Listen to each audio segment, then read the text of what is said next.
Tell me about the video and maybe I can help. Basically, I went to one Vortex Club party and ended up making out with a bunch of people.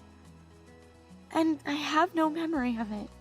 Did you drink? I swear to God, I had one sip of red wine, and then I drank water. I don't get wasted. Ever.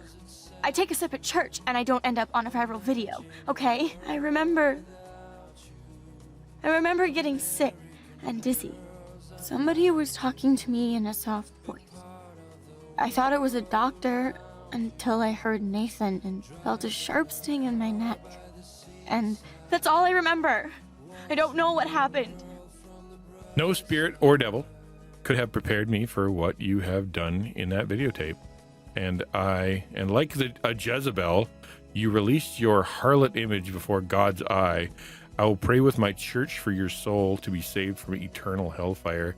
Aunt Marsh. Okay, so that's just bad theology. Let's just pause there for a second, please. Because this is bad theology. Why would a devil prepare you for anything? That doesn't... And like a Jezebel. Jezebel is a temptress. In the Bible, the Jezebel is a temptress, as in someone who goes and uses her feminine wiles in order to corrupt people. She didn't, obviously. You know what I mean? She was the one that got in trouble. And then before God's eye, everything happened before God's eye, which is dumb. You did it right in front of God and everybody. But the part that bugs me the most is the I will pray with my church for your soul. In other words, I'm going to go gossip about this to people you don't know, which is awful. Prayer time is not gossip time. Dear Katie, why would you say dear Katie? But I will pray with my church for your soul to be saved from eternal life. Okay. One thing we know about her is that she is a Christian. She's a committed Christian. She knows she was baptized. I think we talked about that at some point. She's got a Bible. She highlights it. She's got some fish on her wall. We can take a fair assumption that she's probably a Christian, or at least has, been doing Christian stuff for a while now. Let's assume that she's saved. So Aunt Marsh told her that she's going to go gossip about her to all of her church people so that God doesn't reverse her salvation and send her to hell. Okay? There is nothing that you can do at all to cancel out your salvation. You can't. You can't sin your way out of being saved. That's not how it works.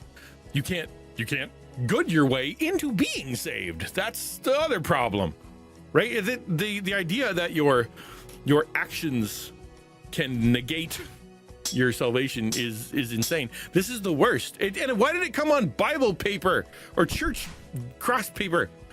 This, like, Aunt Marsh sounds like the majority of my family. Honestly, Aunt Marsh can kiss my butt. And I would be furious with Aunt Marsh if I saw that. I would talk to her. There would be conversation had. I'm not afraid to do that. I may not be the most courageous of people when it comes to hanging out and doing social stuff, but you take a young girl who's going through a hard time and you throw her one of these. Kate, your father and I just received a rather disturbing call from the Principal Wells about you and some party video. Our concerns about sending you to Blackwell seem justified. Please call us after your classes this evening so we can fully discuss the matter. We hope you haven't brought shame on you or our family. We'll pray for you and expect you to pray for forgiveness, our mother. Okay, so we were talking earlier about cultural Christianity, right? The different sort of flavors of Christianity that there are. And so when I look at this and I read this, the thing that pops into my mind, especially when I hear from the you read bad theology from Dad, you read some messed up stuff from Aunt, and then you got Mom here. There is some stuff happening here that's not biblical. It's not gospel. It's not Christian, right? So I'm like, it's fine. Kate, your father and I just received a bad phone call. Our concerns seemed about sending you to Blackwell seem justified. Now, granted, if you were a good parent, you would drive there, unless you went from a million miles away. But you know what I mean? You if you're close, you go there and you hang out, like how things, what's going on. But call us after your class this evening so we can discuss the matter. We hope you haven't brought shame on you or our family. That part there, it doesn't seem right to me that you would say that to your daughter, because what that does is it drives confession, it drives relationship, it drives anything that you'd want to hear from your kid or for someone else into the darkness.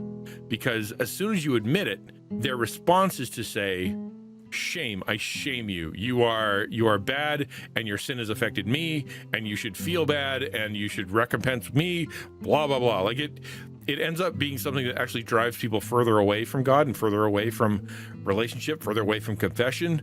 The idea that if you come to me and you know that I'm going to hammer into you that I'm upset and God's upset and you should be ashamed of yourself. Well, you are ashamed. That's why you came in the first place. We'll pray for you and expect you to pray for forgiveness. Yeah, it just, that seems like a really backhanded. It doesn't seem kind. There are a lot of people out there who will say, you know, I'll pray for you. And what they mean is you're hopeless, you know, or they'll say you should pray about that. And what they really means is you're an idiot, right? They don't actually mean prayer. They're using that term, but they're not using it honestly. No, these people are, I'm not a fan of Kate's family.